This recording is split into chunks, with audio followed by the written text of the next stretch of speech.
This is the Mets Postcast, your instant game reaction for the New York Mets. Part of the Locked On Podcast Network. Your team every day.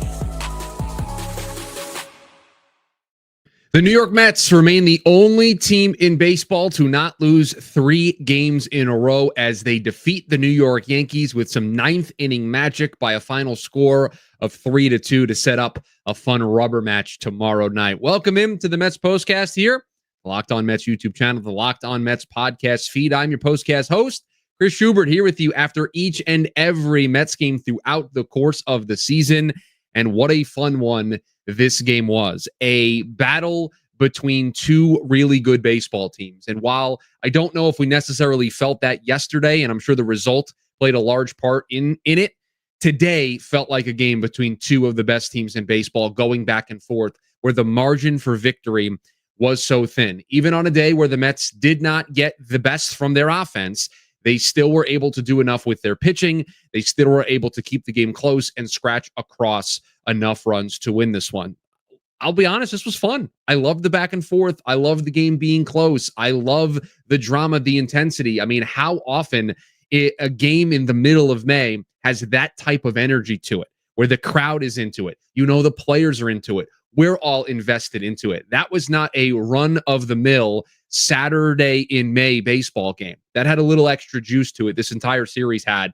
And like I said last night, this has been a lot of fun, and it was a lot of fun to win this one today. Jake says the Mets got so lucky with this game. Rather be lucky than good, Jake. I would rather be lucky than good. I'd rather win ugly than lose pretty, and that's what the New York Mets did today. Just a game where the scratch and claw nature of this team that we saw from them in that Pirate series, it kind of reared its head again today for the Mets. It wasn't pretty offensively. We'll talk about it at the end of the show, but it was an offense that was still out of sorts. But let's start with the ninth inning. We'll start with where the Mets were able to put this game in front. It's what you'll be talking about tomorrow. This is what you'll be talking about. Ray says it was not fun. It was a heart attack. Ray, come on. This is how baseball works, man. You love this. I enjoyed it. Mets came out with a victory, and they did so behind a ninth inning rally that was started by the bottom part of their lineup, which I think was the most impressive part of this one. Luis Torrens gets on base. That allows the Mets to get Acuna out there, the speedy runner that he is. And then you get to play this game where you put all sorts of pressure on the Yankees to now consider what Acuna is and isn't going to do. And so I thought that was a really nice job by the Mets there, by Torrens to work the at-bat, then to get Acuna on there, and now to put the Yankees in a bit of a bind. Brett Baty hits the ball to the player that on the infield you don't want him to hit the ball to, because it was earlier in the game that DJ LeMahieu took away an opportunity from the Mets, but hit a ball hard enough and in a tough enough spot to where LeMahieu tried to, get up a little bit quickly, kind of rushed his process, allowed everybody to be safe there. And so that got the Mets going. A Tyrone Taylor hit by pitch, set up, bases loaded, 1 out for Francisco Lindor. And listen, we've talked a lot about this team hitting with runners in scoring position and the struggles that they have had as a squad, not coming through in those types of moments. And would I have rather Francisco Lindor or Juan Soto park one into the right field bleachers to quiet very quickly that Yankee Stadium crowd? You betcha. I know you wanted it. I wanted it. I wanted that moment. But Francisco Lindor had a productive at-bat. And while it will go down as an offer with runners in scoring position, a productive AB that scratched across a run that put the Mets in front. And so it was a productive at-bat, a timely at-bat with runners in scoring position. And the Mets were able to scratch that run across. And then Edwin Diaz, dare I say, Edwin Diaz is back with that ninth inning, going right after Aaron Judge, blowing by a 99-mile-an-hour fastball up and into Aaron Judge to finish off the game. Dare we say Edwin Diaz is back? Are we allowed to say that? Do we feel comfortable saying that? Man, I just thought an impressive job by Edwin Diaz. Did not.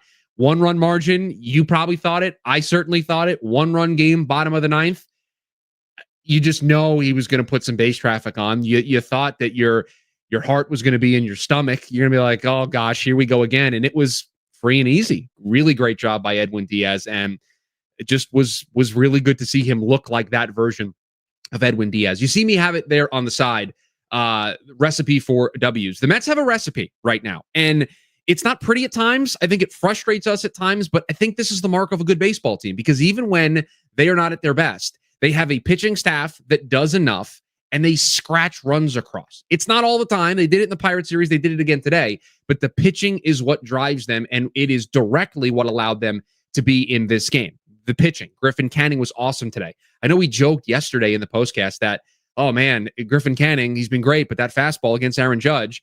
And I won't lie, I was running around as the game was starting this morning, so I was listening to the radio broadcast of the game, and I was listening to the call, and just fastball to Judge, and I'm like, okay. I mean, he was humming it up there at 95, and it worked, but boy, was I a little nervous watching that. But the Mets bullpen continues to just be the story. 3 2/3 scoreless. I mean, can you say anything better about Huascar Brazoban? Comes in, gets all 5 batters he needs to face, and just looks like a totally different reliever than the guy that the Mets were traded for last year. He looks like a really solid, high-leverage arm. And then they pass things to Reed Garrett, who certainly tried to do his best Tyler McGill impersonation and walk some guys in. It's been a weird couple of outings for Reed Garrett as of late, but what matters at the end of the day is the 0 that Reed Garrett put on the board. And then the 9th inning, Edwin Diaz available and shuts it down with the 2 strikeouts. And this is what we said yesterday. Hey, you lost the game, but you didn't have to use any of your big-time relievers. So if you had a close lead late, you were going to have Edwin Diaz. You were going to have Ryan Stanek. You were going to have Reed Garrett. That's exactly the way it played out for the New York Mets today. Terrence says, Garrett gave me agita. Yeah, it has been tough the last 2 times out. If I'm remembering my Reed Garrett outings correctly, the last time we saw Reed before today was the rain-fueled glasses game, right, against the Pirates. So it's been a weird couple of outings for Reed Garrett his last 2 times out. But all that matters at the end of the day is that they put up that 0. They put up that 0 in a big way, specifically Reed Garrett there with he walked 3 guys, but was able to work around that trouble. Ray, couldn't agree with you more. We win, bottom line. At the end of the day, the Mets picked up a win. They still remain the only team in baseball to not have lost 3 games in a row. It shows you the resiliency of this group. Did they play their best baseball today? No, they didn't. They did not play their best baseball, but that is what good teams do. Even when they don't play their best, they find ways to win, and they have a recipe. They get great pitching. They play solid defense. Brett Beatty made a whole bunch of really nice plays today. The play, what was it, in the 6th inning, where they cut down a runner at the plate, a great play by Alonso to get that ball home. They turned a double play in the 8th inning. Just some really solid, fundamental defensive plays by this team that when you are playing a team like the Yankees, when you're playing a game like this, the margin for error doesn't exist.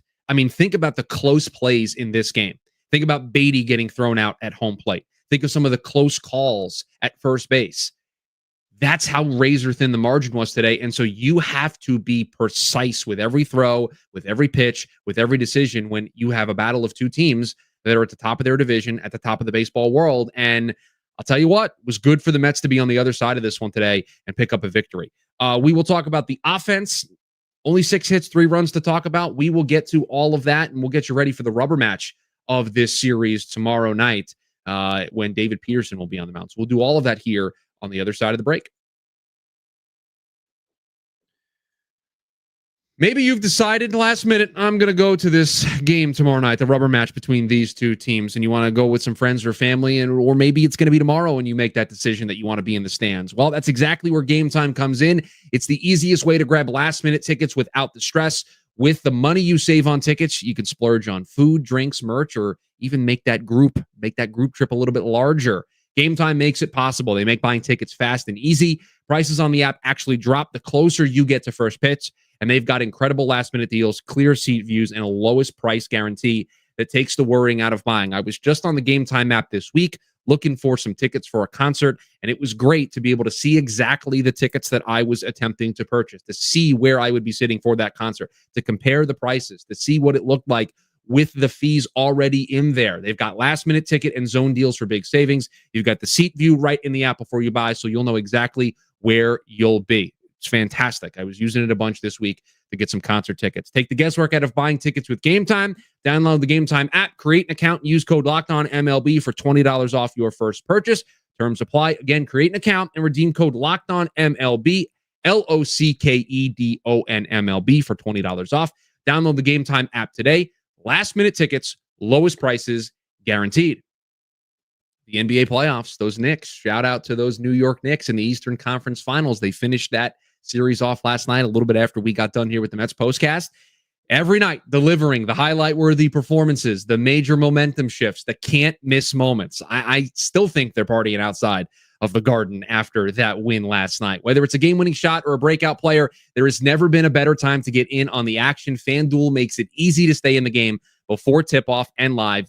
Player props, performance trends, same-game parlays. Fans have more ways than ever to play smart and win big. New to FanDuel? It's the perfect time to sign up. Head to FanDuel.com and place your first $5 bet.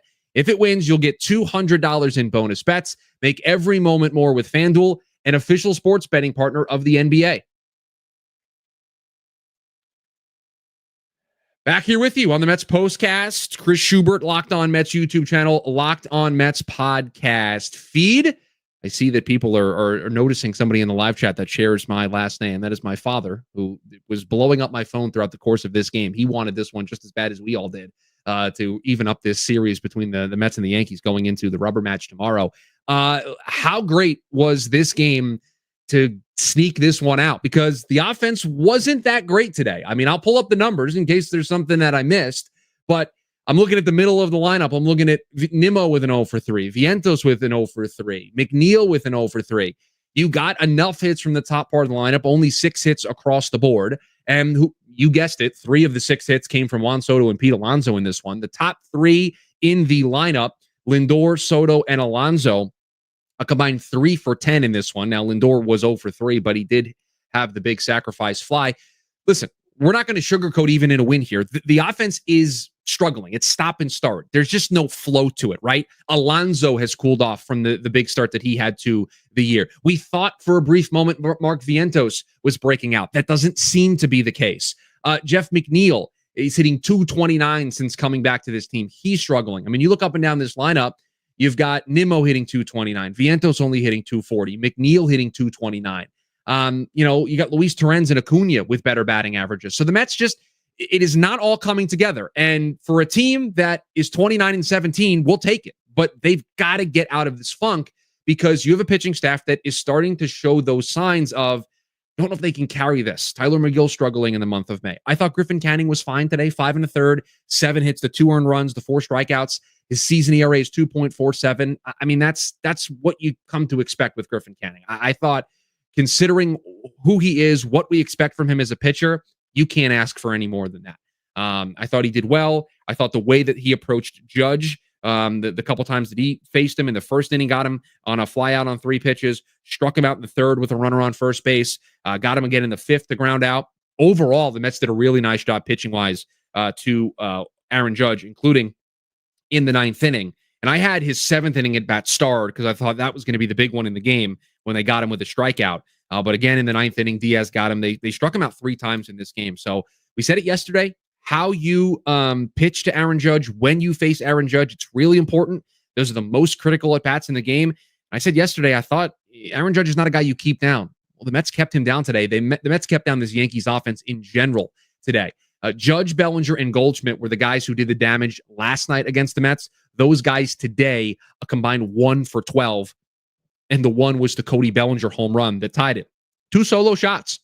The Mets worked around every other bit of trouble that they had in this game. And so the pitching continues to be great. The bullpen continues to be excellent. And the Mets got a timely hit from their MVP in Francisco Lindor that pushed across enough runs. Again, I'd rather win ugly than lose pretty. And the Mets won ugly today. And again, that resiliency that they showed, they are still the only team in baseball to not have a 3-game losing streak. I don't think that happens as a coincidence. That happens because you have a resilient bunch that is able to flush the day before and go out there and attack the day. Great job defensively in this game. Acuna was great as a pinch runner, as Dylan just mentioned in the YouTube chat. Saving him as a pinch runner is a huge weapon for this team. That's why he's on this team. Just the Mets may not be playing their best baseball offensively, but they've got the talent to be able to win games like this, and it was good to see them be able to scratch this one out. It's David Peterson tomorrow, Max Fried, nationally televised game, a matchup of two lefties in the rubber match of this series.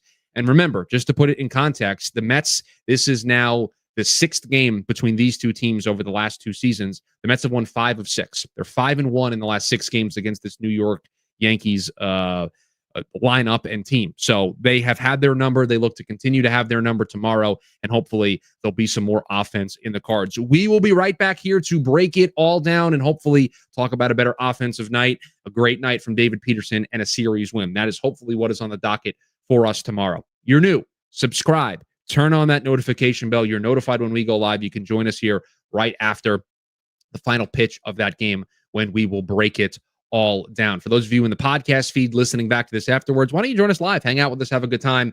And as you heard, I shout you out here. If you made some good comments, you have some good thoughts, we'd love to hear from you here on the program. But that is going to do it for us as the Mets. They battle, they scratch, they claw. It's not pretty, but they play really solid defense. They get great pitching. Their bullpen was great once again. And yeah, they're big stars. They're big talented players like Francisco Lindor come through when they need it. And the Mets pick up a much needed victory. We're back tomorrow to break down the series finale of this one, the rubber match between the Mets and the Yankees. Have a good one, everyone.